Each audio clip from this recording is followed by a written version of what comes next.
How to find your Google privacy policy on Google Chrome.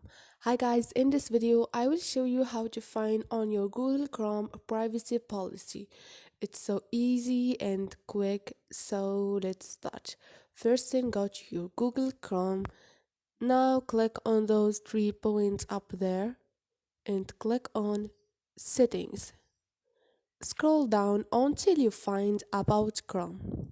And here click on Legal Information, which is the last option. And again, in the last option, you're gonna find Google Privacy Policy. And this is it. This is your Google Privacy Policy.